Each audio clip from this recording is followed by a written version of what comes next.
I look at someone's ultra sign up and they have like 6 or 7 100 mile finishes, and I couldn't understand until I got into the sport. And I'm like, oh, I get it. Like you run 100 miles and then you kind of want to do it again and see if you can do better or see what you can improve, or, it's the whole experience. It's about the journey. Yeah, it's about the journey. There's no doubt about it. So let's talk about the next phase in your journey into tech. What was the motivator or the catalyst for that, the change of pursuit? Partly the pandemic, a little bit of the pandemic. I was already learning before that, but that was like, man, that really, I mean, I had to spend a lot of time at home with the kids, and I just knew that when that time was over, I was ready to do something. Like I needed to get out there. I was tired of being like alone, you know, like everybody, right? And I needed something scary and challenging. And signing up for something like a coding boot camp and having to finance that was scary. So I did it, and I never looked back. It was a good experience for me. I think the impetus though was just knowing that I could do it and seeing that it was something that was going to be like rewarding when I finished it. I knew that I would have something, and I could carry that on, basically build upon it. Same as ultra marathons, and I think I think that's what really sparked the change in me. I wanted to do something for so long, and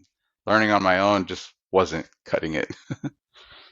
Yeah, it's a scary thing making a shift like that. And, if you're taking on debt or you're taking on that obligation, and you've talked about being a stay at home dad and having that obligation, it sounds like you had either stocked up some money or you had found your way financially to a place of stability. And so now you're able to make this change. Is that a fair kind of representation of that picture of where you were at? That you had the kids and some obligation, but you also had some funds stashed away that kind of allowed for this space, or were you taking even a bigger risk on that move? Well, yeah, yes, yes, we did have the plan, but it's still like it didn't make me feel safe, even though, we had the ability to do it. It's still scary. I'm like, it felt Mm-hmm. more scary than even like the 100 miles. Like I'm like, this is a lot. 100-mile race only costs $300. This is like way more expensive than that, and there's no medal at the end. I'm just kidding, but no, I didn't know. I was scared. Yeah. So, and even during the process, after the process, I think even then the fear became even more real. Like, and I think that it kind of still drives me, that fear, like, was it worth it? And I'm going to make it worth it. So that's how I think in my life right now. Like, I did that, and I did that because it means something. Yeah. Yeah, the fear is a tough one for a whole lot of reasons because, what I've heard from a lot of students, and even, going through somewhat of that journey, some of that same journey myself, but much earlier on in the early 2000s, was it's a real change of identity piece that, you know, um, and what I've observed is especially those that have a military background, is so much of that time is dedicated to identity and defining your identity, or at least uncovering it for yourself. And then to go through this shift where you're maybe going from, one very clearly public or clear public identity into another type of identity, and all of the stereotypes that come with that, and all those, just all of those pieces. So my question to you is, how much do you think of who you are stayed the same throughout this entire journey that you've been on professionally? What are kind of those core fundamental attributes that, whether you were a debt collector or in the Navy, or, now going into tech, what has stayed the same?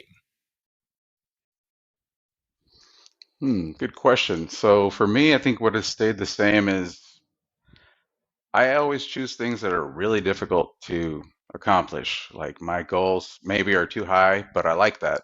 So like some of the projects that I've chosen, like I failed on them, and I'm comfortable with that because I feel like I learn a lot more when I push myself. And And same with my friends, I'm kind of competitive, but I like to be competitive in the sense like we're going to do something great, like we're going to beat the other team, but we're also going to push each other to make the best product. So I think that has stayed the same. I love working with other people, so that has stayed the same too. And I think just being able to make opportunities when people don't see them, or make a solution, I guess, where other people don't see it, that has stayed the same because I've always been like that.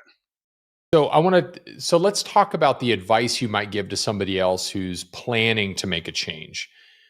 Looking back, what are the things that you feel like either you should have done more of or you're glad that you did to kind of prep for the decision to make a career change? What are some of the things that come to mind? And the opposite or the other side of that question is, what are the things you thought were important that ultimately looking back weren't? Okay, yeah, good one. So my advice to somebody thinking about doing it or contemplating is just do it, just do it.